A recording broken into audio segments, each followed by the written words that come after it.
Speaker کی rolling بظاہر آئین کے آرٹیکل 95 کے برخلاف ہے۔ اسپیکر نے تحریک عدم اعتماد 28 مارچ کو کیوں مسترد نہیں کی؟ ڈپٹی اسپیکر کی رولنگ سے متعلق از خود نوٹس کی سماعت، چیف جسٹس کے ریمارکس۔ جسٹس اعجاز الحسن نے کہا، اسمبلی تحلیل نہ ہوتی تو ایوان ڈپٹی اسپیکر کی رولنگ ختم کر سکتا تھا۔ وزیر اعظم نے صورتحال کا فائدہ اٹھاتے ہوئے اسمبلی تحلیل کی۔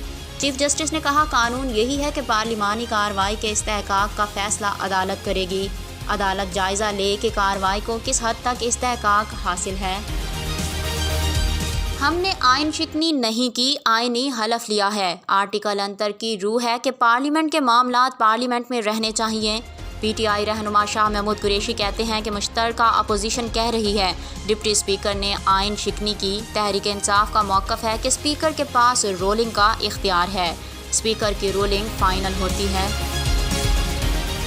مجھے امید ہے کہ آج ہماری اسمبلیاں بحال ہوں گی۔ تمام جمہوریت پسند آج آئینی فیصلے کے منتظر ہیں۔ سابق حکومت کے نام ECL میں ڈالے جائیں۔ پیپلز پارٹی رہنما شیری رحمان کا سپریم کورٹ کے باہر مطالبہ۔ فیصل کریم کنڈی نے کہا کہ پی ٹی آئی ملک میں خون ریزی چاہتی ہے۔ خاتون اول کی دوستی کرپشن کے کھرے بنی گالا سے ملتے ہیں۔ اب جو سکینڈل آئیں گے اب باقی سارے سکینڈل بھول جائیں گے۔ مولانا فضل الرحمان اور بلاول بھٹو نے گزشتہ رات دھمکی دی۔ فواد چودھری کی تنقید، کہا اس طرح کی گفتگو پر تو خانہ جنگی ہو سکتی ہے۔ اگر اداروں نے دھمکیوں پر چلنا ہے تو ملک نہیں چل سکتا۔ فیصل جاوید نے کہا کہ اپوزیشن ہمیشہ عدالتوں پر حملہ آور ہوئی، فیصلہ ان کے حق میں آئے تو ٹھیک، فیصلہ مخالفت میں آئے تو یہ عدالتوں پر حملہ کرتے ہیں۔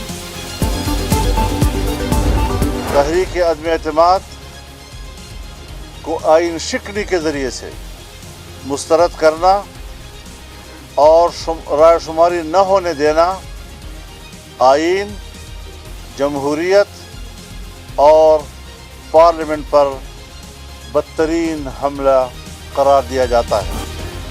اور تحریک عدم اعتماد آئین شکنی سے مسترد کرنا پارلیمنٹ پر حملہ ہے۔ متحدہ اپوزیشن کا وفاقی پارلیمانی نظام کے تحفظ کے لیے ہر حد تک جانے کا اعلان۔ مولانا فضل الرحمان کہتے ہیں، تحریک عدم اعتماد کو سبوتاژ کرنے کے لیے خط کا سہارا لیا گیا۔ اس سے بڑی کوئی غداری نہیں۔ نیشنل سیکیورٹی کمیٹی کے ممبران اپنی پوزیشن واضح کر رہے ہیں۔ جمعے کو یوم تشکر اور آئین کے تحفظ کا دن منانے کا اعلان۔